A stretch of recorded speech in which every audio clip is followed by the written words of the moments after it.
인생은 사계절과 같다는 말을 아시나요? 모든 사람의 인생에는 봄, 여름, 가을, 겨울, 사계절이 있다고 합니다. 그런데 이 계절의 순서는 누구에게나 똑같지 않다고 해요.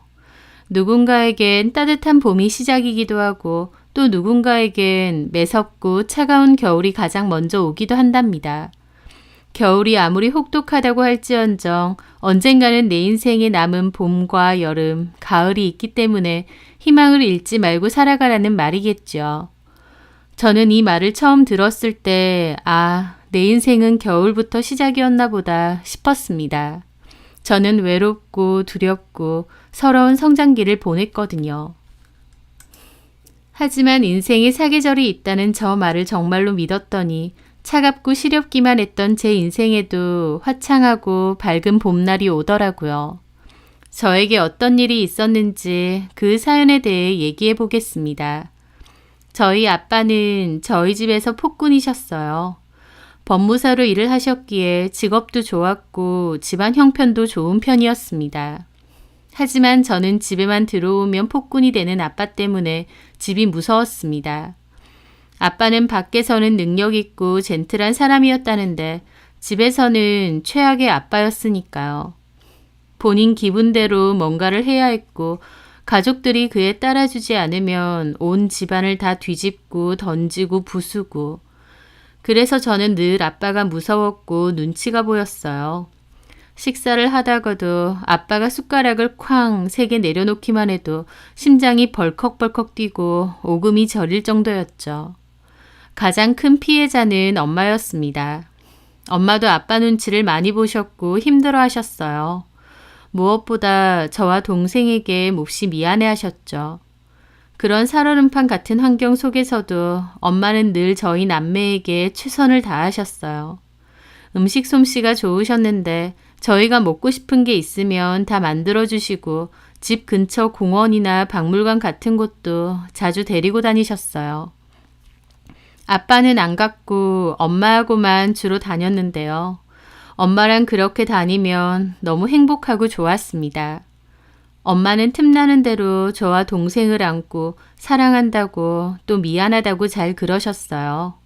아빠가 집에 와서 기분 좋게 잠이 들면 다행인 거고 아니면 저희 집은 단박에 살얼음판이 되었습니다. 어쩌다 아빠가 늦게 오는 날이면 현관문 소리에 온 신경이 다 집중이 될 정도였죠. 저는 아빠가 무섭고 싫었습니다. 아빠 없이 엄마만 있으면 너무 행복하고 좋을 것 같은데 라는 생각까지 했었으니까요. 엄마는 저희 앞에선 최대한 내색은 안 하셨지만 아빠에게 자주 맞으셨던 것 같아요. 한 번은 제가 엄마를 뒤에서 와락 안았는데 엄마가 너무 아파하시더라고요. 아빠한테 많이 맞아서 온몸에 멍이 들고 성한 데가 없었기 때문에 제가 안기만 해도 아프셨던 거죠. 엄마에게도 참 지옥 같은 나날들이 아니었나 싶습니다. 그러던 어느 날 아빠가 일 때문에 문제가 생겼고 술까지 진탕 드시고 온 날이었어요. 아빠의 기분이 최악인 날이었죠. 아빠는 술에 취해 집에 오자마자 자고 있는 저희 보고 거실로 나오라고 하고 저한테는 성적표 다시 들고 오라고 했습니다. 한번 보셨는데 또 들고 나오라고 하신 거죠. 제가 들고 오니까 이따위로 점수를 받느냐고 하면서 제 책가방도 들고 오라더니 저한테 책가방을 던지셨어요.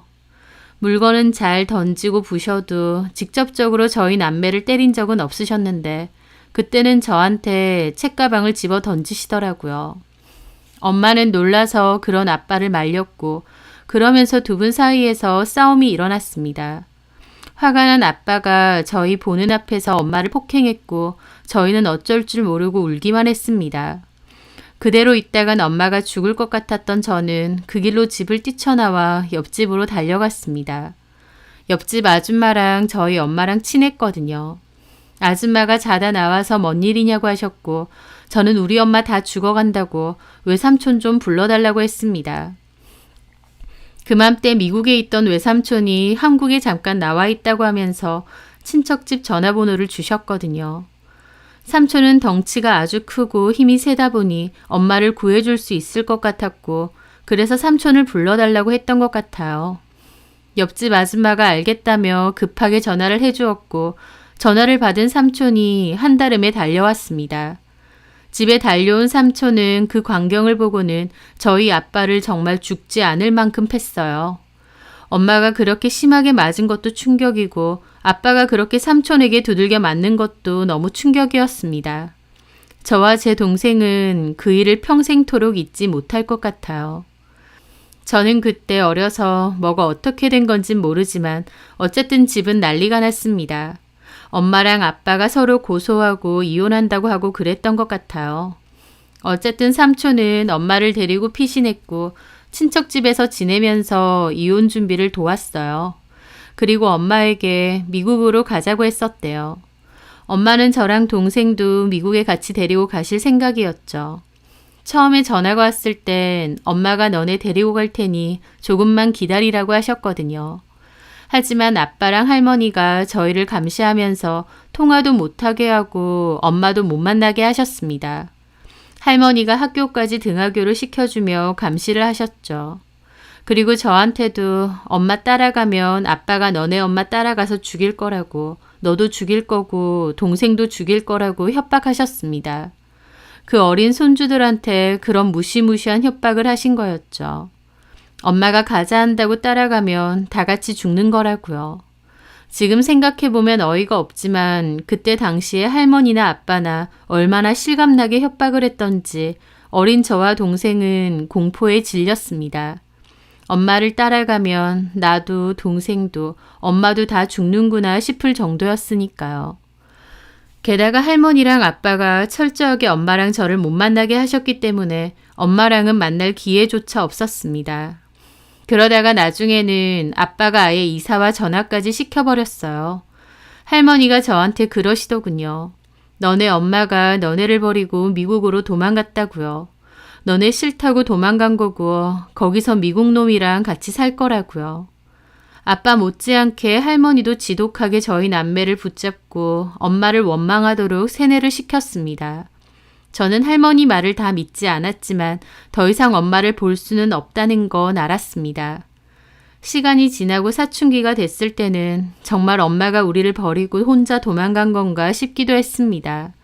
하지만 또 마음 한켠으론 설령 그렇다고 한들 엄마의 선택을 이해하자 싶기도 했어요. 엄마가 아빠한테 자주 맞았고 저는 엄마가 아빠한테 맞다가 죽어버리면 어떡하나 두려웠습니다. 엄마를 못 본다는 건 슬프지만 죽는 것보단 도망치는 게 나으니까 엄마가 그렇게 한 게 다행이라는 생각도 있었습니다. 아빠는 집안 물건을 부시거나 분위기를 안 좋게 만들고 저희한테 윽박은 잘 질렀지만 그래도 적당히 아빠 기분을 맞춰주면 때리거나 하지는 않았습니다. 동생과 저는 할머니가 키워주셨는데 집에서는 아빠 눈치가 보여 늘 위축되어서 살았던 것 같아요. 그런데 제가 중학교 졸업을 할 때쯤 아빠가 갑자기 돌아가셨습니다. 퇴근길에 무단횡단을 하시다가 트럭에 받쳐서 돌아가신 거였죠. 아빠가 돌아가셨는데 저는 이상하게 눈물도 안 나더라고요. 슬프지도 않았고 아무런 감정도 안 느껴졌습니다. 할머니는 아빠가 갑자기 돌아가셔서 제가 넋을 놨다고 하지만 전혀 그렇지 않았어요. 그냥 이제 다 끝났구나 라는 생각을 했던 것도 같아요. 아빠 돌아가시고 1년 반 뒤에 저희 할머니까지 돌아가셨습니다. 아들이 허망하게 죽은 것 때문에 없던 병까지 생길 정도로 힘들어하고 시름시름 앓으시다가 결국 아빠를 따라가신 거죠. 동생과 저는 한순간에 보호자들이 다 없어졌습니다. 할머니가 돌아가셨을 때 저는 고등학교 2학년이었고 동생은 중3이었어요. 친척도 마땅치 않았던 저희는 아빠랑 친했던 친구 아저씨 부부가 좀 도와주신다고 했습니다. 가엾은 저희를 틈틈이 보살펴 주겠다고 하셨지만 사실은 그 핑계로 저희 집 재산을 야금야금 쓰셨던 것 같아요. 나중에는 돈 되는 건 거의 다 처분하셨으니까요. 저희 키운다고 다 쓴 거 아니냐고 큰소리쳤지만 사실상 저희를 돌봐준 건 크게 없었습니다. 형편이 어려웠기에 원래 살던 집도 부동산 아줌마의 도움으로 팔았고 훨씬 작은 집으로 옮기기도 했어요.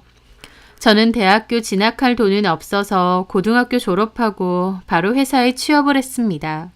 저희 회사는 경기도에 본사가 있었는데 제조회사였고 제가 취업한 곳은 본사에서 만든 제품을 판매를 담당하는 소규모의 영업소였습니다.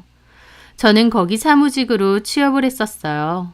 사무실 직원들은 저까지 다 합쳐서 10명 안팎이었죠. 첫 회사였는데 열심히 일해서 돈도 벌고 모아서 그 돈으로 동생 대학도 보냈습니다. 동생도 아르바이트를 하며 본인 등록금과 생활비 벌려고 노력했고요. 저는 돈은 제가 벌면 되니 너는 공부나 열심히 하라고 했는데 동생 하는 소리가 나중에 누나 대학은 지가 보내줄 거랍니다. 참 고맙더라고요. 엄마는 집을 나가고 아빠랑 할머니는 돌아가시고 참 외롭고 박복한 유년 시절이었지만 그래도 그나마 동생이 있다는 게 크나큰 힘이 되었습니다. 동생과 저는 서로를 의지하며 살았어요. 저도 일이 바쁘고 동생도 학업과 아르바이트까지 병행하다 보니 어쩔 때는 일주일 동안 집에서 얼굴 한번 본 적이 없을 정도로 각자 사는 게 바빴어요. 하지만 그럼에도 늘 마음속으론 의지가 되었습니다. 동생은 군대를 갔다 온 뒤 공부를 정말 열심히 해서 반학기를 조기 졸업하기도 했습니다. 그리고 곧바로 번듯한 회사에 취업도 했죠. 저도 너무 기뻤는데 동생이 저한테 이제 자기가 제 뒷바라지 해줄 테니 대학 들어가서 배우고 싶은 거 해보랍니다. 저는 그런 거 없다고 일하면서 잘 살고 있는데 이제 와서 뭔 대학이냐고 그랬죠. 하지만 동생은 누나도 대학 들어가 보고 싶다고 하지 않았냐며 자기가 뒷바라지 해준대요.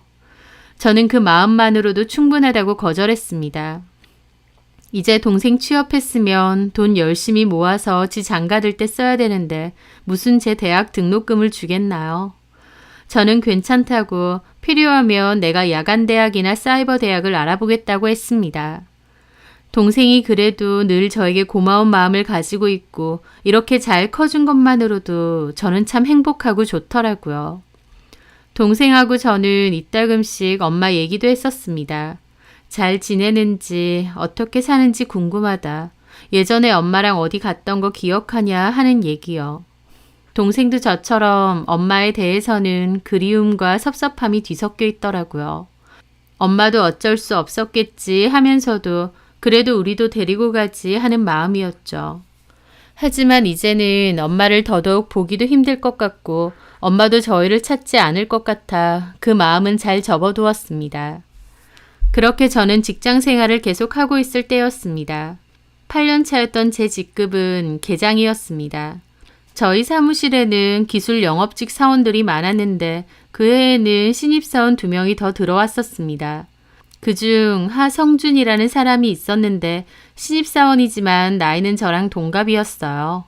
아예 다른 직종인 타 회사에서 다녔기에 이 회사에는 신입사원으로 들어왔다고 하더라고요. 그 남자는 처음부터 저한테 유독 다가왔습니다. 저 말고도 격리와 주문 담당을 하는 여직원이 2명이 더 있었는데 꼭 저한테 와서 주문건 얘기하고 이런저런 잡담을 하더라고요. 저는 성격이 그렇게 사교적이고 활발한 편도 아니어서 그 사무실에서 8년 넘게 일을 했어도 막 친한 동료가 없었습니다. 그냥 두루두루 지내기는 하지만요. 그런데 그 직원은 유달리 저한테 와서 점심 식사를 같이 하자, 일하는 거 도와달라, 커피 안 드셔도 되냐 등등 자꾸 말을 걸었습니다. 신입사원이긴 하지만 타 회사에서 일을 했던 경험이 있는 탓인지 아니면 성격이 원래 유들유들한 편인 건지 모르겠는데 엄청 부침성 있게 굴더라고요. 하지만 저는 제일 처음엔 그런 게 좀 불편했습니다. 부담스럽기도 했고 그동안 저한테 그렇게 한 사람이 없었으니까요. 하지만 나중에는 먼저 스스럼 없이 다가오고 말 걸고 장난치고 하는 게 싫지 않더라고요. 그래서 나중에는 편하게 이런저런 얘기도 하고 업무상 부탁하거나 부탁받는 것도 자연스럽게 서로 자주 해주었습니다. 그 남자는 자기 커피 살 때 꼭 제 것도 하나 더 사왔는데요. 나머지 여직원들이 왜 계장님 것만 사주냐고 볼멘소리도 잘했어요. 그럼 그 직원은 계장님이 도움을 많이 주셔서 그런 거 아니냐고 웃으며 넘어가더라고요. 저도 그런 게 고맙긴 했는데 제가 참 둔탱이였던 것 같습니다. 여직원들이 저에게 와서 하성준 씨가 계장님 좋아하는 거라고 얘기해 주더라고요. 뭘 좋아해? 아니야. 좋아하니까 계장님한테만 커피 사주고 말 걸고 그러는 거죠. 우리랑은 별로 대화도 안 해요. 정말? 그럼요. 저렇게까지 티를 내는데 계장님은 정말 모르셨던 거예요? 티를 내긴 뭘. 그런 얘기를 직접적으로 한 것도 아니고. 아, 정말 둔하시다. 저는 여직원들의 말에도 그 남자가 저한테 다른 감정이 있을 거라고 생각 못했습니다. 그런데 얼마 뒤 재고조사를 마치고 집에 늦게 가게 된 날 그 남자가 저를 집에 태워다 준다고 하더라고요. 사는 동네가 반대 방향인 것을 알았기에 거절했는데 그 남자가 시간이 늦어서 차도 끊기고 택시 잡기도 힘들다며 태워주었습니다. 그리고 가는 길에 저에게 고백을 하더라고요. 첫눈에 저한테 반했고 제가 좋다고 하면서요. 정말 나를 좋아했구나 새삼스럽고 놀랐죠. 처음에는 거절을 했습니다. 남자친구 사귈 마음이 지금은 딱히 없다고요. 그런데 제 마음을 밝힌 후에도 그 남자는 저에게 이전과 다를 바 없이 대했습니다. 여전히 제 커피를 사주고 말을 걸고 아무렇지 않게 장난을 쳤죠. 그 사람이 아무렇지 않게 대하니 저도 그냥 편하게 대하게 되었어요. 그리고 지켜볼수록 괜찮은 사람인 것 같다는 생각도 들었죠. 그러다가 하루는 회식을 갔다가 일찍 파하게 되면서 그 남자와 2차로 맥주를 한 잔 더 마시게 되었습니다. 그날 이런저런 대화를 참 많이 나누게 되었어요. 저도 약간의 술 기운이 있어서인지 솔직하게 말을 했죠. 성준 씨가 싫은 건 아니다. 하지만 나는 남자를 만나거나 결혼에 대한 생각이 없다. 나는 사실 부모님이 안 계신다. 엄마는 어렸을 때 집을 나가셨고 아빠도 돌아가셨다. 어릴 때부터 집은 나에겐 무섭고 불편한 곳이었다. 그래서 나는 언제부턴가 남자도 안 만날 거고 결혼도 안 할 거라고 마음을 먹었던 것 같다. 그래도 나 좋다고 해준 그 마음은 고맙다. 라고요. 저도 그렇게 솔직하게 다 말을 하는 성격은 아닌데 그때는 술김에였는지 다 털어놓았습니다. 친한 친구 아니면 얘기도 잘 하지 않았던 저의 가정사까지도요.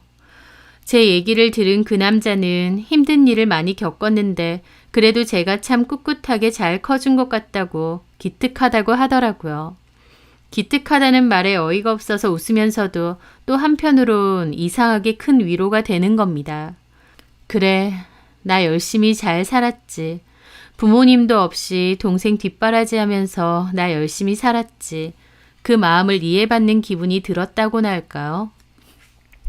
그날 그 남자와 많은 대화를 나누었고 제 얘기를 진지하게 경청해주는 그 남자가 고마웠습니다.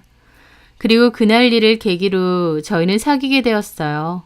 술김에 사귄 건 아니었고 그날 저에게 보인 그 남자의 행동을 보며 저도 철옹산 같던 제 마음을 돌린 거였죠. 사실 저도 그 남자에게 약간의 이성적 호감은 있었는데 제가 누군가를 만날 처지나 마음은 안 된다고 생각해서 벽을 친 것도 있거든요. 하지만 그날 많은 대화를 나누면서 마음속에 있던 벽이 다 사라진 것 같았죠. 그 일을 계기로 그 남자와 저는 연인 사이로 발전을 하게 되었고 2년간 연애를 했습니다. 회사에서도 저희가 사귄다는 것은 다 알고 있었어요. 상사분들이 한 번씩 그래서 국수는 언제 먹여줄 거냐는 농담도 잘 하셨으니까요.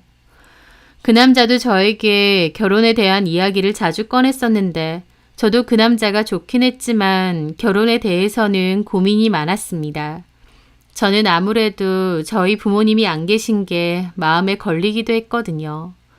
그 남자는 상관없다지만 남자네 부모님은 어떻게 생각하실지도 모르겠고요. 저의 고민을 알게 된 그 남자는 그게 무슨 상관이냐며 도리어 펄쩍 뛰었습니다. 자기야, 부모님 안 계신 게 뭐가 그렇게 큰일이라고 걱정을 해. 어머님, 아버님은 좀 안 좋게 생각하실 수도 있잖아. 그런 게 어딨어. 그게 자기 잘못이야? 오히려 부모님도 안 계신데 이렇게 야무지게 잘 크고 본인 앞가림도 잘하고 칭찬받아야 될 일이지.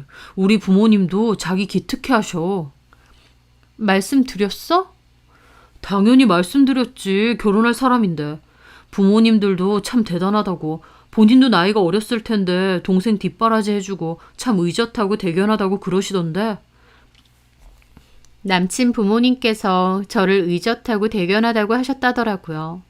그 말을 듣고 저도 조금이나마 안심이 됐습니다. 남친은 그게 뭐 그렇게 큰일이냐고 하겠지만 제 입장에선 살면서 부모님이 안 계시다고 하면 여러 이야기들과 안쓰러운 시선을 느껴야 했거든요. 이 회사 들어올 때 면접할 때도 부모님 얘기를 물어보셨고 두 분 다 안 계신다고 하니 동정의 눈빛을 받아야 했습니다. 구 부장님은 오며 가며 명절 때 갈 곳 없어서 어쩌냐, 부모님 안 계셔서 나중에 결혼할 때는 어떻게 할 거냐 등등 불편한 질문도 스스럼 없이 많이 하셨고요. 그뿐만 아니라 주변에서도 부모님이 안 계시다고 하면 안쓰러운 눈빛을 주기도 했습니다. 그런 게 본인들은 아무것도 아닌 행동일 수도 있겠지만 제 입장에선 상처가 많이 됐거든요. 그런데 남친도 남친 부모님도 아무렇지 않게 받아들여 주시니 저도 비로소 안심이 되더라고요. 그렇게 남친과 남친 부모님도 다 같이 만나 뵙게 되었는데요. 저를 배려해서인지 자리에서 부모님 관련된 이야기는 아예 안 하시더라고요. 참 감사하고 배려심이 많으신 분들이구나 싶었죠. 그렇게 이런저런 얘기를 하던 도중 남친 어머님 하시는 말이 진 말이야. 성준이한테 들었나 모르겠는데 우리가 전세 주고 있는 아파트가 하나 있어. 26평짜린데. 네. 거기가 1년 뒤에 계약 만료거든. 그거 끝나면 너네가 거기 들어가서 살아. 라고 하시는 겁니다. 정말요? 그럼 저희는 감사하죠. 근데 그 전까진 우리 집 와서 1년 정도 지내는 게 어떨까 싶은데. 라며 결혼하고 나선 1년 동안 같이 살자고 하셨습니다. 정말 솔직히 말하면 썩 내키지는 않았습니다. 저한테 잘해주시고 잘 봐주신 건 감사하지만 결혼하면 시부모님 되실 분들인데 같이 사는 게 어렵기도 하고 불편할 것 같기도 해서요. 하지만 1년 뒤에 분가를 시켜주신다고도 했고 또 저도 회사 생활을 계속 할 거니까 같이 산다고 해도 마주칠 일도 많지 않을 거고 크게 어려움은 없지 않을까 싶었습니다. 그래서 결국 결혼하고 1년 동안은 시부모님 댁에서 같이 살기로 했어요. 시부모님 댁은 2층짜리 주택이었는데 2층을 저희가 쓰면 된다고 하셨습니다. 2층에는 남편 방 하나랑 결혼을 해서 나간 신우방, 그리고 작은 복도랑 화장실이 하나 있습니다. 이런 얘기를 제 동생에게 얘기를 하니 시부모님 댁에서 같이 사는 건 누나가 너무 힘들지 않겠냐고 걱정하더라고요. 저 결혼할 때 자기가 모은 돈 줄 수 있다며 차라리 신혼집을 구하는 게 낫지 않냐면서요. 하지만 저도 따로 모은 돈은 좀 있었습니다. 많지는 않아도 결혼 자금으로 보탤 생각이었거든요. 그런데 돈이 문제라기보다 예비 시부모님이 1년 정도는 자식 내외랑 같이 살았으면 하시다 보니 저도 결국 그 말을 따르기로 했던 거죠. 그렇게 결혼식도 올리고 신혼여행도 갔다 왔습니다. 제 가정을 이룬다고 생각하니 좋았고 행복하게 잘 살고 싶었어요. 하지만 그 결혼 생활은 저에게 전혀 행복하지 않았습니다. 사실 초반 2달까지는 별다른 문제가 없었습니다. 저도 직장 생활을 하느라 집에 있는 시간이 적었고 저녁에 남편과 집에 가서 식사하고 설거지 좀 하고 그러고 주로 2층에 올라와서 쉬었거든요. 그렇다 보니 시부모님과 마주칠 일이 많지 않아서 괜찮았죠. 하지만 결혼하고 3달쯤 됐을 때 제가 임신을 하게 되었습니다. 임신을 했어도 회사는 계속 다니려고 했는데 몸 상태가 좋지 않았어요. 병원에 가보니 자궁 경부 길이도 짧은 데다 불안정한 상태다 보니 절대 안정을 취하라고 하더라고요. 최대한 덜 움직이고 침상 생활을 하면서 안정을 시켜줘야 된다는 겁니다. 그래서 본의 아니게 육아휴직을 좀 일찍 쓰려고 했는데 그걸로 회사랑 문제가 좀 생겼습니다. 제가 있던 영업소가 규모도 작은 데다 또 본사도 굉장히 보수적이고 복지 이런 게 안 좋기로 유명했거든요. 제가 아이를 가지게 되고 휴직을 해야 될 것 같다는 얘기가 나오니 휴직이 아니라 희망퇴직을 하는 쪽으로 설득 혹은 협박을 하더라고요. 육아휴직을 쓴 저를 기다려줄 바에야 그냥 직원 하나 더 뽑아서 쓰는 게 자기들도 나으니까요. 그걸로 이런저런 실랑이가 있었지만 결론적으로는 저는 조용히 회사를 그만두게 되었습니다. 왜냐면 남편이 같은 회사에 다니는 입장이기 때문에 제가 노동청에 신고를 한다던가 등 강하게 대처를 할 수 있는 처지가 안 되었던 겁니다. 남편은 그 회사를 계속 다녀야 되는데 밉보이게 되면 큰일이니까요. 그래서 적당한 합의를 보고 회사를 그만두게 된 것이었죠. 회사에서는 아이 좀 키우고 나중에 재입사를 하라느니 말도 안 되는 소리를 했지만 어쨌든 저는 임신을 이유로 결국 회사를 나가게 되었습니다. 이렇게 된 거 집에서 푹 쉬면서 아이 무사히 낳고 잘 키우다가 나중에 재취업을 해보자 그렇게 생각을 했죠. 그런데 제가 집에서 쉬게 되면서부터 시부모님과의 갈등이 생겨나기 시작했습니다. 제가 집에 있기는 하지만 병원에서는 제 임신 상태가 불안정하기 때문에 거의 침대에서 생활을 하라고 했거든요. 웬만하면 움직이지 말고 자주 누워 있으라고요. 저도 아이가 유산되지 않게끔 해야 되니까 그 말을 따르려고 침대 위에서 주로 생활을 했는데요. 시부모님은 그게 상당히 마음에 안 드신 듯 했습니다. 아들보다 직급도 높고 야무지게 돈 벌고 그럴 줄 알았는데 회사도 그만둬 버린 데다 집에서도 쉰다고 하니 마음에 안 드셨던 거죠. 그러면서 어머님의 볼멘 소리가 시작되었습니다. 병원에서 최대한 움직이지 말라고 해서 저도 방에만 있던 건데 아들 돈으로 제가 집에서 푹 쉰다고 생각하셨던 어머님은 제가 눈에 가시처럼 보이시는 듯 했습니다. 아들은 힘들게 일하는데 네 팔자가 상팔자라느니 왜 애가 그렇게 불안정하냐느니 원래부터 건강이 안 좋았었냐느니 등등 저만 보면 궁시렁 잘 뭐라고 하셨어요. 그래도 저는 설거지나 청소 등 기본적인 집안일도 다 하고 그랬는데도 결혼하고 이렇게 바로 일 그만두고 쉴지 몰랐다. 쉬니까 좋으냐며 아예 식사할 것도 위층으로 가져다 줄까 빈정대기도 잘하셨죠. 그렇게 잔소리와 비아냥을 하시는데 제가 편하겠나요? 가시방석이나 따로 없었죠. 제가 방에 누워서 책을 읽고 있으면 갑자기 저희 방에 청소기를 들고 오셔서 청소를 막 하십니다. 제가 하겠다고 해도 됐다. 귀하신 며느님 일 시켰다가 애 잘못되면 어쩌려고. 회사까지 그만뒀는데 이제 와서 애까지 잘못되면 큰일이지. 하시면서 일부러 퍽퍽거리면서 청소를 막 하시는 일도 많으세요. 그러다가 또 나중에는 우리 때는 그런 게 어딨어. 일하다가도 애 낳으러 가고 그랬지. 요즘 여자들은 진짜 편하다니까. 하면서 또 일부러 제 옆에 와서 저런 얘기를 잘하셨어요. 저는 민망한 기분으로 네 하며 듣고 있었죠. 어머님은 결혼 전과 아예 다른 모습이었습니다. 결혼 전엔 참 따뜻하고 배려도 많으신 분이라 생각했는데 결혼하고 나선 늘 저를 차갑게 노려보시고 가시돋친 말만 하셨으니까요. 나중에 애기 낳고는 어떻게 할 거야? 너도 조리원 들어갈 거니? 네, 그럴까 싶은데. 근데 알아보니까 조리원 그것도 엄청 비싸더만. 얼만진 알고 들어간다는 거야? 아휴, 그것도 다 우리 아들이 힘들게 벌어온 돈 아니야.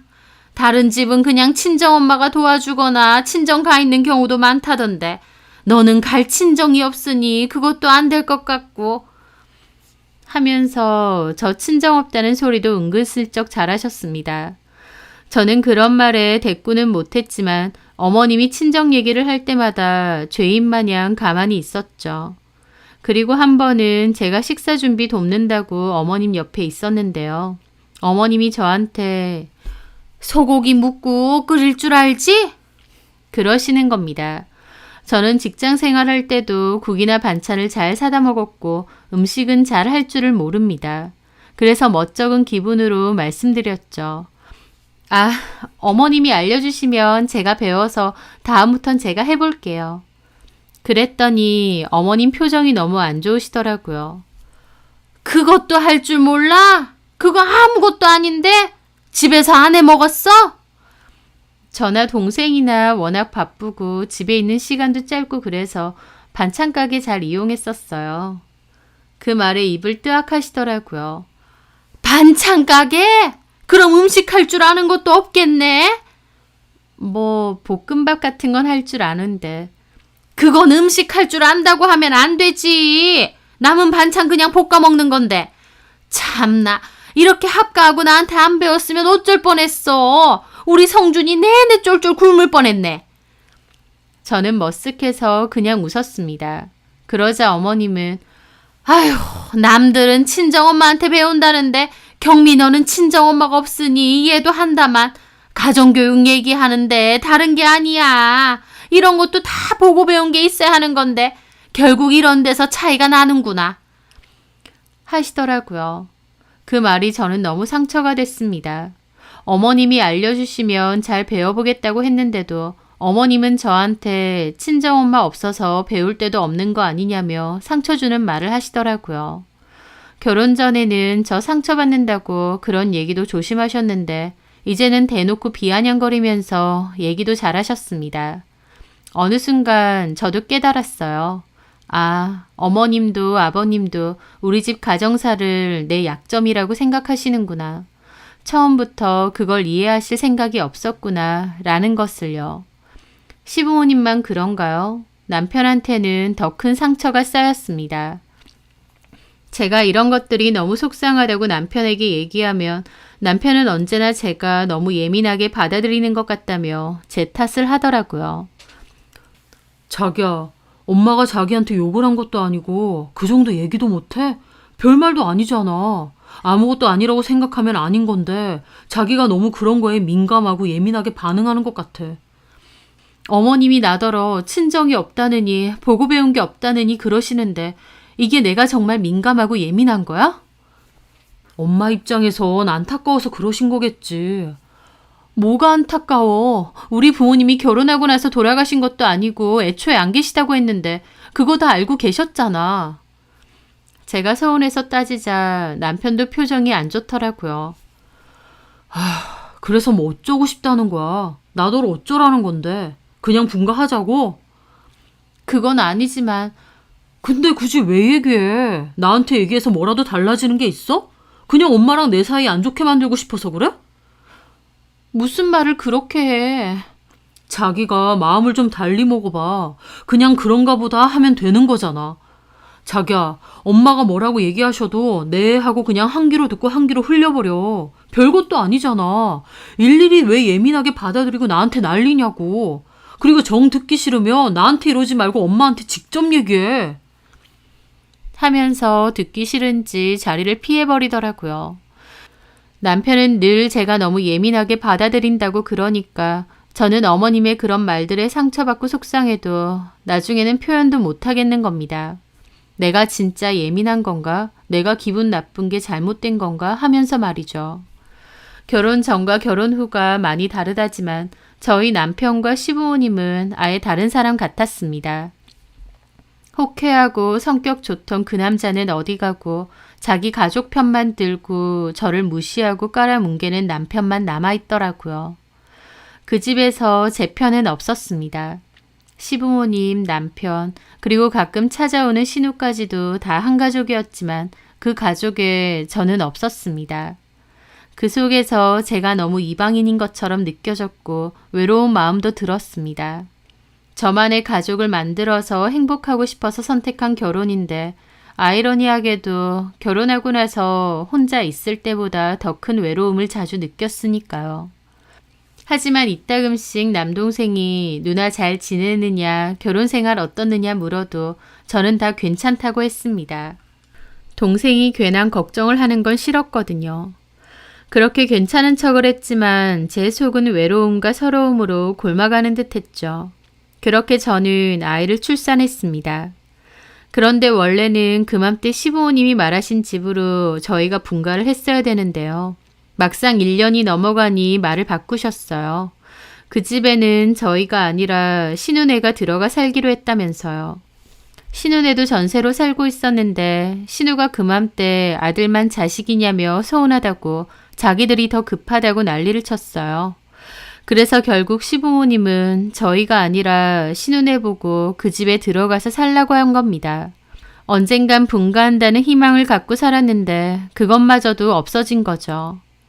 시댁에서 아이를 키우고 살면서 저는 시부모님과 더욱 자주 부딪히게 되었고 스트레스도 나날이 심해져 갔습니다. 계속 분가를 하고 싶기도 했는데 중요한 건 남편은 그럴 의지가 없다는 것이었어요. 그냥 이대로 살자고 하더군요.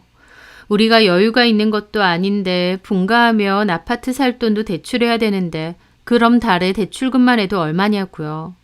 제가 일도 안 하는데 그 돈이 감당이 되겠냐며 저를 답답해 하더라고요. 사실 그맘때 남편이 갑자기 차를 한 대 새로 샀는데요. 그것만 해도 한 달에 100만 원가량 할부금을 갚아야 했거든요. 남편 외벌이에 100만 원 차 할부금의 생활비에 여유가 하나도 없었습니다. 그렇다 보니 남편은 분가는 무슨 분가냐, 그냥 이렇게 더 살다가 나중에 때 되면 나가자라며 기약 없는 소리만 하더군요. 본인은 불편할 게 없으니 그랬겠죠.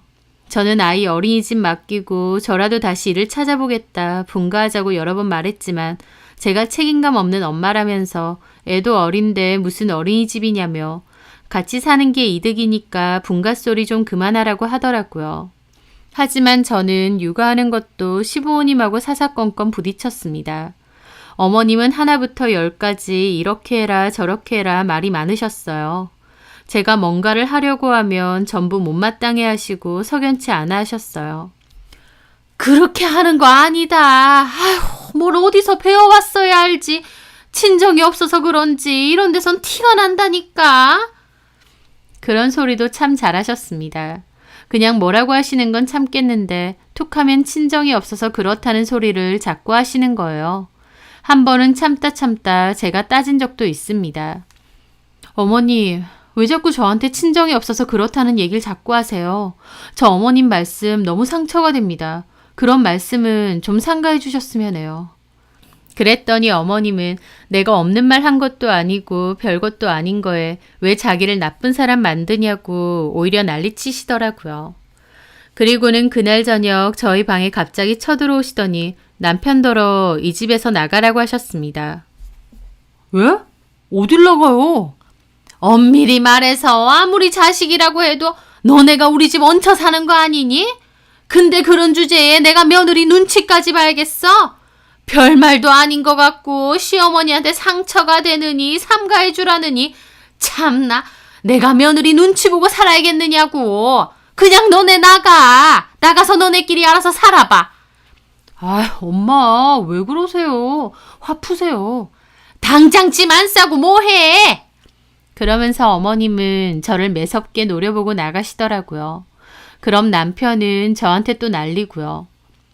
아, 자기야, 진짜 왜 그래? 엄마랑 잘 좀 지내보라니까. 그게 그렇게 힘들어? 어머님이 나한테 자꾸 친정이 없어서 그렇다고 하시고. 아, 참, 내가 여러 번 말했지. 그런 거에 일일이 발끈하는 거 자체가 자기 자격지심이라니까? 자격지심? 말 다 했어? 아, 정말 엄마랑 잘 지내는 게 그렇게 힘든가? 난 도저히 자기를 이해 못하겠다. 엄마가 기분 나빠서 나가라는데 우리가 나갈 돈이 어디 있어서 나가. 그리고 나가면 뭐 뾰족한 수라도 있어? 당신도 지금 일 안 하고 있고 그냥 엄마 집에 붙어 사는 게 최고라니까? 상황 파악이 안 되냐? 어차피 여기서 지내야 되는 거 엄마 아빠랑 잘 좀 지내. 톡 까놓고 엄마 말이 틀린 것도 아니고 우리가 얹혀 사는 거 맞잖아. 그럼 어머님이 나한테 뭐라고 하시든 나는 그냥 가만히 있으라 이거야? 별말도 아닌 거에 신경 곤두세우지 말란 말이야. 그냥 넘어갈 줄도 알아야지. 진짜 자격지심 이렇게 심한지 몰랐다. 그때 저는 정말 이러지도 저러지도 못하는 기분이었습니다. 남편은 제 모든 불만을 다 자격지심으로 치부해버렸고 어머님의 무시는 날로 심해졌어요. 그로 인해 남편하고도 싸움이 잦았고 사이가 갈수록 안 좋아졌습니다. 남편도 밖으로 잘 돌고요.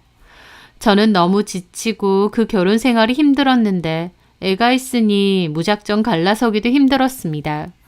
물론 남동생이 원래 집에 살고 있으니 정 뭐하면 집 나가서 그리로 가도 되겠지만 또 한편으론 너무 무책임하고 대책 없는 행동은 아닌가 싶어서 망설여지기도 했어요. 어렸을 때 저희 아빠는 폭력성으로 집안을 힘들게 했다면 제 남편은 뭐든 제 탓으로 돌리고 비겁하게 저한테만 희생을 강요하는 사람이었던 겁니다.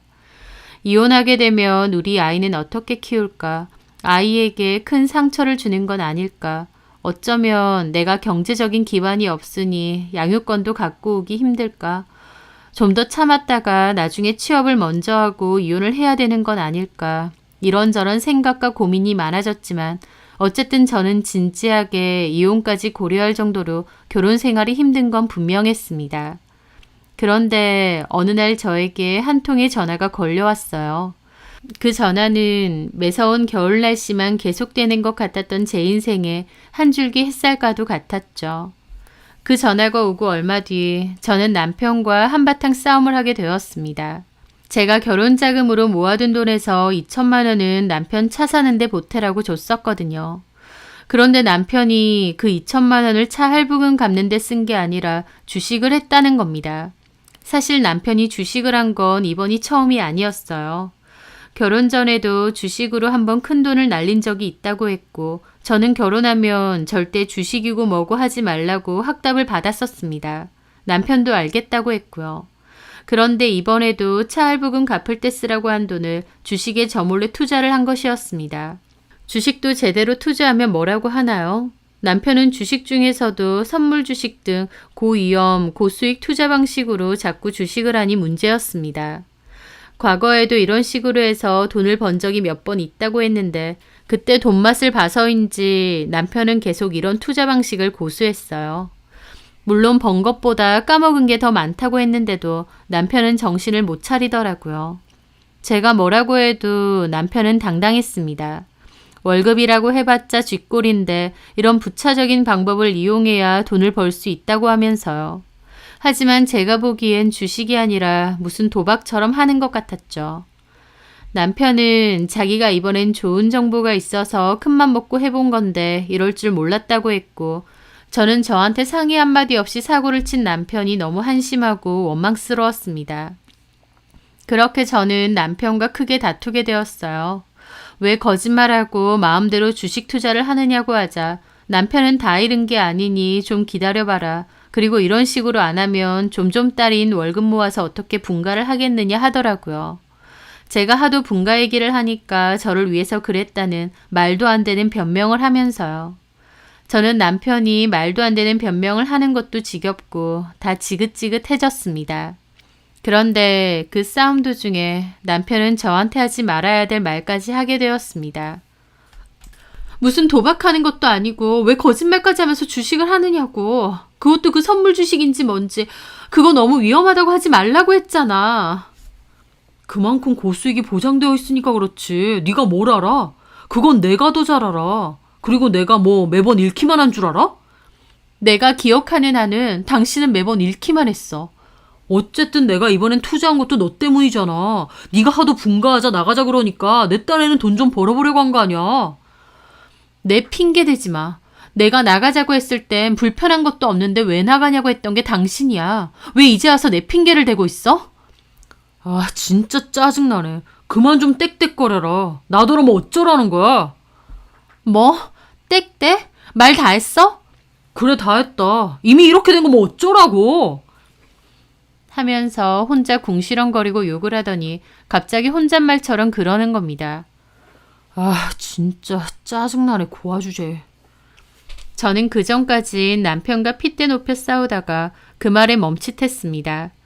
남편의 그 말을 듣는 순간 피가 싸늘하게 식는 기분이라고나 할까요?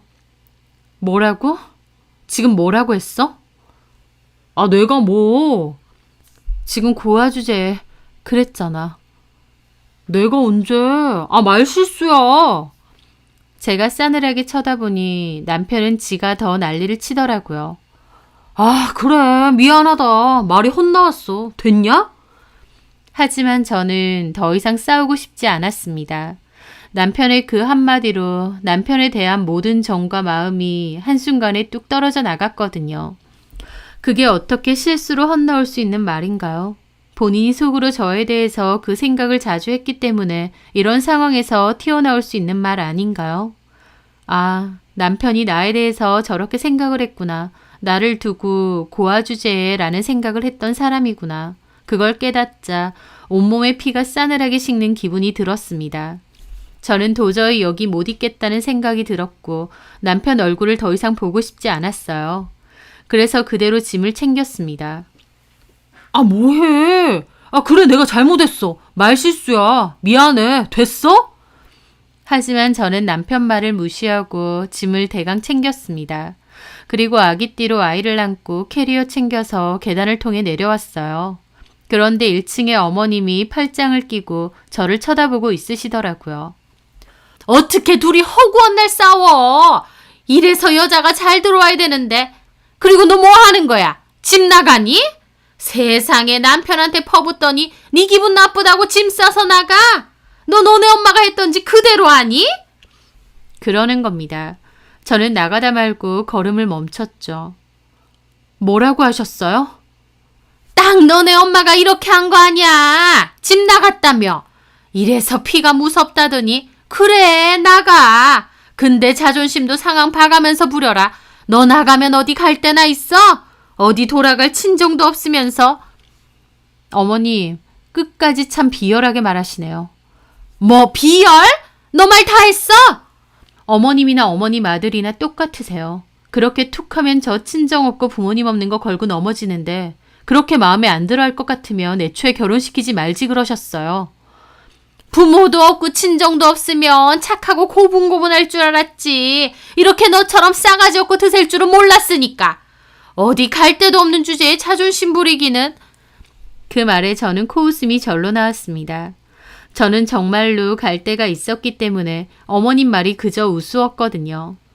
제가 왜 갈 데가 없어요? 저 갈 데 있는데요. 뭐 동생네? 가라 그래. 아이고. 저는 더 이상 대꾸 말자 생각하며 신발 신고 가려는데 갑자기 어머님이 달려와서는 저희 아이를 당기는 겁니다. 나가려면 너 혼자 나가. 세윤이는 놓고 나가라고. 이거 놓으세요. 애는 놓고 나가. 너만 나가라고. 어머님이 우악스럽게 아이를 당기니 아이도 울고불고 난리가 났습니다. 뒤따라 내려온 남편도 나갈 거면 혼자 나가지 애는 왜 데리고 가느냐고 같이 난리고요. 평소에 애 제대로 본 적도 없었으면서 이럴 때는 애 생각하는 척 하더라고요. 그 순간 저도 모르는 괴력이 어디서 나왔는지 저를 붙잡는 어머님과 남편을 있는 힘껏 확 떠밀었습니다. 어머님과 남편도 뒤로 확 나동그러졌죠. 저는 그대로 집 밖으로 도망쳐 나왔습니다. 그런데 제 뒤통수에 대고 어머님이 어디 갈 데도 없는 주제에 네가 나가면 어딜 나가? 나중에 돌아와서 울고불고 잘못했다고 빌지나 마라. 라면서 소리를 지르시더라고요. 저는 치떨리는 시댁 식구들을 뒤로하고 택시를 잡았습니다. 그리고 어느 호텔 이름을 말했습니다. 가는 동안 서러움에 눈물까지 다 나더라고요. 저는 호텔 로비에서 누군가에게 전화를 걸었습니다. 애 안고 짐 싸들고 얼굴이 눈물 범벅이 된 여자가 전화를 하고 있으니 지나가는 사람들도 이상하게 쳐다보더라고요.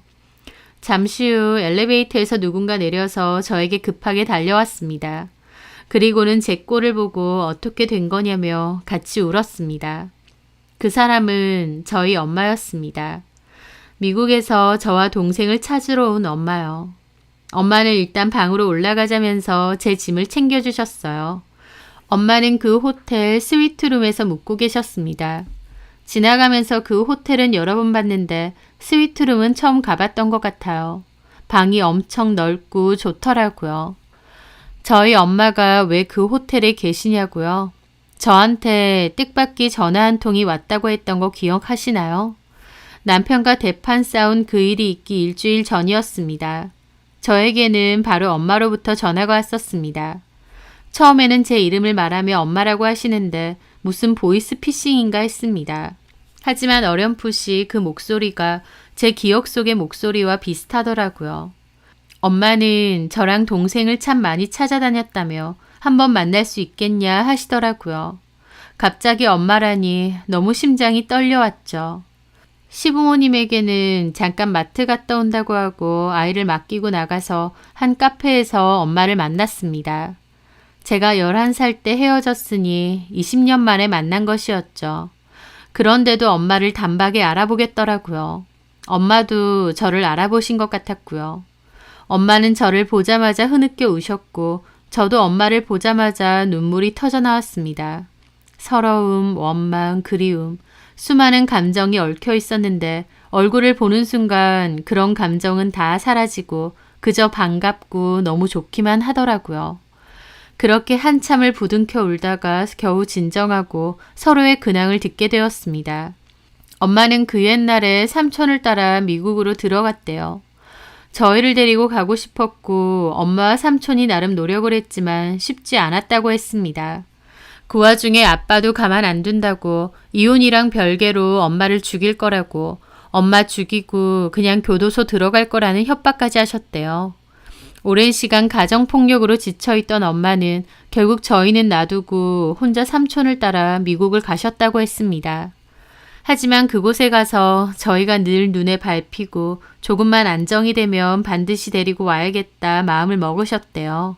하지만 삼촌이 미국에서 오래 살긴 하셨지만 그렇다고 여유 있게 사시는 건 아니었대요. 기반도 제대로 안 닦여 있었고요. 그래서 엄마도 낯선 타국에서 고생을 참 많이 하셨다고 했습니다. 저희를 데리고 오는 걸 떠나 일단 엄마도 그곳에서 살려면 적응을 하셔야 했대요. 식당 주방에서도 일하고 온갖 허드렛 일 다 하면서 갖은 고생을 꽤 많이 하셨다고 했습니다. 그래도 마음속에서 언젠간 저희를 데리러 가겠다고 다짐하며 독하게 사셨다고 했죠. 그러다가 어느 기회로 삼촌네와 같이 망한 한식당을 하나 인수받아 운영하게 되셨다는데요. 손맛 좋은 엄마랑 사업 수완이 좋았던 삼촌이 운영을 하고 나선 굉장히 잘 됐다고 했습니다. 본점이 잘 됐고 삼촌은 그 식당을 기반으로 체인 사업까지도 하셨대요. 그게 잘 돼서 체인도 많이 늘어나고 꽤 많은 돈을 버셨다고 했습니다. 엄마도 그곳에서 삼촌과 사업을 하며 정신없이 살면서도 늘 저희 생각이 나셨대요. 그래서 중간에 저희를 데리고 오려고 한국에도 한번 오셨다고 했습니다. 그런데 한국에 다시 와보니 아빠도 할머니도 다 사망한 상태였고 저희 남매는 집까지 이사한 상태였다고 했습니다. 엄마는 결국 저희를 못 찾고 다시 미국으로 돌아가셨고 미국에서의 생활이 너무 바빠 또 한동안 정신없이 사셨대요. 그러다가 더 늦기 전에 아이들을 찾겠다 결심하셔서 작정하고 다시 들어오셨고 수소문 끝에 저를 찾으셨다고 했습니다. 그래서 저한테 연락을 하신 거였고 엄마와 저는 그렇게 다시 만나게 된 거였어요. 엄마는 저한테 너무 잘 커주었다며 늦게 와서 미안하다고 엄마도 먹고 사는 게 너무 힘들어서 빨리 올 수가 없었다며 우시더라고요. 저는 이제라도 나와 동생을 찾으러 와준 게 너무 고맙다고 그것만으로도 충분하다고 했습니다. 그 말은 진심이었어요. 엄마가 저희 남매를 애타게 찾으셨다는 것만으로도 마음이 훨씬 편안해졌거든요. 저희를 두고 타국으로 도망가야 했던 엄마를 이해하면서도 또 한편으론 엄마가 우리를 버린 거구나, 다시는 찾지 않겠구나, 거기서 새 삶을 사시는 거구나 라는 생각과 서운함도 분명히 있었거든요. 하지만 엄마는 늘 저희 남매를 잊지 않고 찾으려고 노력했다는 생각을 하니 가슴이 너무 아프면서도 또 한편으론 내가 엄마로부터 버려지지 않았다는 사실에 안도감이 들기도 하더라고요. 엄마는 저한테 결혼은 했느냐 하셨고 저도 20년 만에 만난 엄마에게 그동안의 일들을 다 얘기했습니다. 다른 사람에게는 말 못할 일들이지만 엄마에겐 다 하고 싶더라고요. 결혼은 했는데 시부모님과 같이 살고 있고 사이가 안 좋다. 서러움을 많이 겪었다는 얘기까지요. 엄마는 제 얘기를 들으시고 엄마 아빠 없다고 그렇게 무시당하고 살았느냐며 또 눈시울을 붉히시더라고요. 그러면서 엄마가 이제 미국에서 기반도 다 닦아놨고 돈도 얼마든지 여유가 있다며 뭐든 도와줄 수 있다고 하셨습니다. 그것만으로도 저는 너무 든든하더라고요. 그 뒤로도 엄마랑 연락을 종종 주고받았고 저희 남편에게도 얘기할 생각이었습니다. 엄마를 소개하려고요. 그런데 그 와중에 남편이 주식 사고를 친 거고 그 싸움이 일어난 거였죠. 남편에게 고아 주제라는 말을 듣는 순간 저는 더 이상 그 남자랑 결혼 생활을 유지할 마음이 없어졌습니다. 엄마에게 다 얘기했더니 엄마는 네가 원한다면 이혼하라고 엄마가 전부 다 도와주겠다고 하셨어요. 변호사비며 소송 전까지 지낼 곳이며 전부 다 엄마가 도와준다고요. 엄마가 예전에는 힘도 없고 너네 아빠 하는 게 너무 무서워서 그냥 쥐 죽은 듯이 참고 살았어. 근데 이제 아니야. 내가 그렇게 살았을지언정 내 자식까지 무조건 참고 속 썩어가면서 살게 하고 싶지 않아. 경미야, 이제 엄마가 다 도와줄게. 그러니까 네가 하고 싶은 대로 해. 알았지? 저는 엄마의 말이 너무 든든했습니다. 그렇게 저는 남편에게 이혼소장을 전달했고 양육권도 제가 갖겠다고 주장했어요. 남편은 이혼 못한다고 버텼는데 그 와중에 집 나간 저를 몰래 미행까지 했더라고요. 저는 엄마가 계신 호텔에서 같이 지냈는데요. 하루는 제가 아이 안고 백화점 가서 필요한 것을 좀 사고 호텔로 돌아가려는데 호텔 입구 근처에서 누가 제 팔을 확 당기는 겁니다. 놀라서 보니 남편과 시모더라고요. 너 뭐야? 너 여기서 지내? 여기 호텔 아니야! 와, 미쳤네 정말. 너 남자 있냐? 호텔을 보고는 저런 소리를 하는 겁니다. 기가 막혔죠. 뭔 개소리야. 여긴 어떻게 알고 왔는데? 친정도 없는 주제에 어딜 갔나 싶어서 따라붙어 보니까 여기서 지내네. 제정신이야? 애까지 있는 유부녀가? 이래놓고 이혼 소송을 걸어? 네가 제정신이니? 우리 이거 절대 못 넘어간다. 우리도 너한테 소송 걸 거야. 부모도 없는 거 불쌍해서 받아줬더니 어디서 뒤통수를 치고 있어. 뭐가 어째요? 엄마 말이 틀렸어? 고아 주제. 하면서 대놓고 말하더라고요. 참나, 이제 본색이 나오는구나. 툭 하면 고아가 어쩌고 하는데 나도 하나 묻자. 너는 부모도 다 있는 게 왜 그 모양 그 꼴이니? 뭐라고? 하면서 앞에서 실랑이가 붙었는데 그 순간이었습니다. 그 손 못 놔! 그 말에 고개를 돌려보니 저희 삼촌이 엄마랑 화가 머리 끝까지 나서 다가오셨어요. 저 남자는 누구야? 너 저렇게 늙은 남자랑 바람났냐? 그 말에 삼촌이 남편 손을 확 낚아채더니 밀어버렸습니다. 힘도 없는 남편은 뒤로 혼자서 나자빠지더라고요. 세상에 뭐 하는 짓이야! 누굴 밀어! 개소리도 정도껏 해. 이분은 우리 삼촌이야. 삼촌? 경미야 이 자식이야? 나한테 고아니 뭐니 했다는 그 남편 놈이? 네.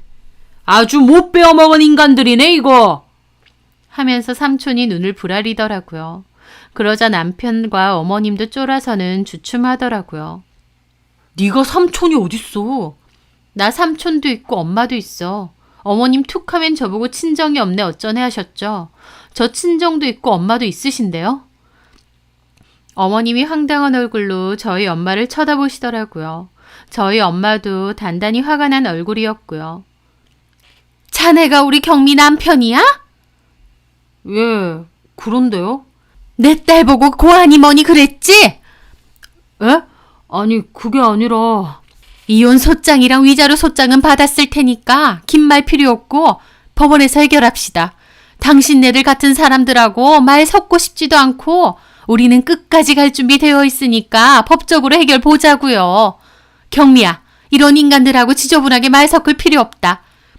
아니 보세요. 어디서 갑자기 나타나가지고 되겠딸 친정도 없고 부모도 없는 거 저희가 다 이해하고 걷어먹였어요. 그럼 고마운 줄이나 할 것이지 딸 놔두고 도망갈 땐 언제고?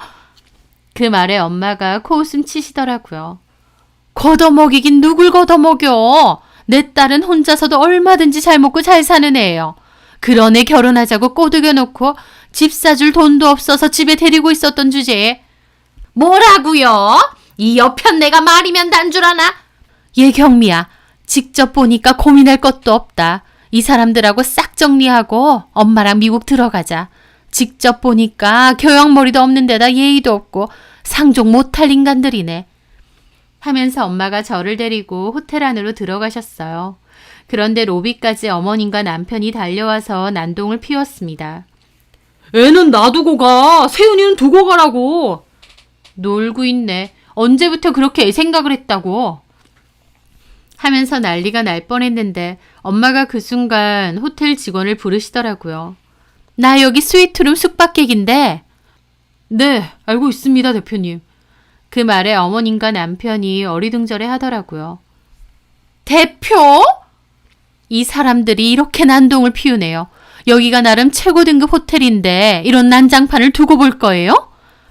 죄송합니다, 고객님. 불편하신 점 없도록 저희가 바로 조치하도록 하겠습니다. 하더니 직원과 가드들이 남편과 어머님 보고 호텔 안에서 볼 일 없으시면 나가주시라고 하더라고요. 이거 놔! 우리 저 사람들하고 할 말 있어! 여기서 난동 부리시면 업무 방해입니다. 경찰 부를 수 있습니다.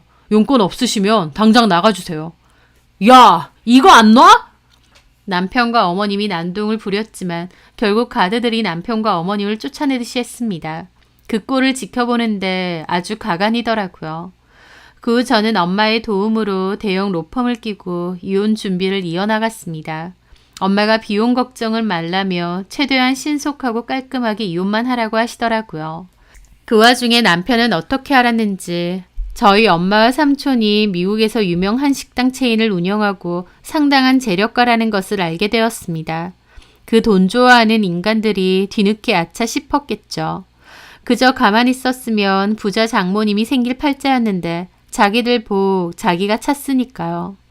소송 중에 저한테 전화해서 울고불고 미안하다 내가 잘못했다 쇼를 하는데 가짜나서 대꾸도 하기 싫더라고요. 저는 남편과의 마지막 통화에서 그랬습니다. 네가 그때 나한테 고아 주제라고 했지? 아니, 경미야. 그건 내가 진짜 머리가 잠깐 어떻게 됐나 봐. 그게 아니고. 아니, 너는 그 말이 그냥 실수라고 하지만 내가 보기엔 전혀 아니야. 그런 말은 실수로 툭 하고 나올 수 있는 그런 게 아니거든. 너는 처음부터 내 가정사를 내 약점이라고 생각했던 인간이야. 나한테 약점이 있으니 네 입맛대로 굴리기 편하겠다고 생각했겠지. 그래서 결혼까지 한 거고. 그런데 어쩌나? 나는 그런 걸 참고 속으로 삭히면서 살 생각이 없어. 엄마가 도와주지 않았더라도 그냥 모른 척 너 같은 인간하고 한 입을 덮고 살 생각이 전혀 없다고. 너는 그 말을 하면서 네 밑바닥, 나에 대한 네 진심까지도 다 드러난 거야. 그러니 이제 와서 미안하다 어쩐다 생쇼 해봤자라고. 이제 와서 우리 엄마가 미국에서 잘 나가는 사업가라고 하니까 아쉽니? 그전까진 나 개무시하다가 이제 와서 나차 싶어. 근데 웃기지? 누가 누굴 무시해? 그때도 말했지만 부모 있으면 뭐. 너는 부모가 다 있는데 왜 그 모양 그 꼴이니? 뭐? 너 말 다 했냐? 아니, 할 말도 많은데 너랑 길게 말하고 싶지 않아. 이게 우리의 마지막 전화일 거야. 이제부턴 할 말이 있으면 변호사 통해서 해. 그렇게 남편과의 마지막 통화도 끝을 냈습니다. 저희 쪽에서는 철저하게 준비해서 소송을 진행했고 결국 제 승소로 끝이 났어요.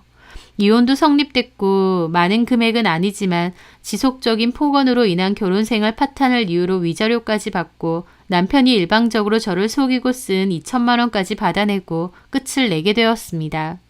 더불어 저는 엄마와 함께 미국으로 들어가기로 해서 이민 준비도 함께 진행했어요. 엄마도 미국에서 딱히 새 가정을 꾸리시지 않았고 혼자 사신다고 하더라고요. 엄마랑 많은 상의 끝에 저도 같이 들어가서 엄마 일도 돕고 아이도 같이 키우면서 그렇게 살기로 했거든요. 동생하고도 같이 몇 번 만났는데 동생도 그렇게 하는 게 좋을 것 같다고 하고요. 그렇게 저는 이혼이 마무리되고 준비 끝에 아이와 함께 미국으로 들어가게 되었습니다.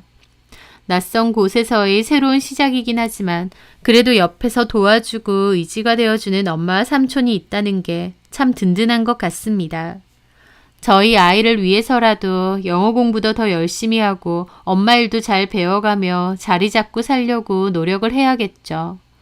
엄마가 저에게 처음 전화를 했던 그날 마음속에서 늘 그리워하기도 하고 원망하기도 했던 엄마가 애타게 저를 찾고 있었다는 그 말에 제 마음속 꽁꽁 언 얼음들은 녹기 시작했습니다. 엄마가 우리를 놔두고 갔다라는 생각이 늘 마음 한켠에선 저를 서글프게 했는데 사실은 저희를 애타게 찾으셨고 한순간도 잊지 않았다는 그 말이 나도 우리 엄마에게 참 귀중하고 소중한 자식이었구나. 엄마에게 참 중요한 존재였구나 라는 것을 알게 되었거든요. 제 인생의 서글픈 계절이 지나고 따뜻한 계절이 왔다고 생각하며 힘내서 행복하게 살려고 합니다.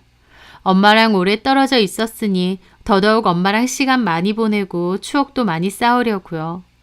인생의 차가운 계절을 보내고 있는 분들이 계시다면 그 계절의 끝에는 따뜻한 계절이 기다리고 있을 테니 힘내시라는 말을 전하고 싶네요. 제 사연 들어주셔서 감사합니다.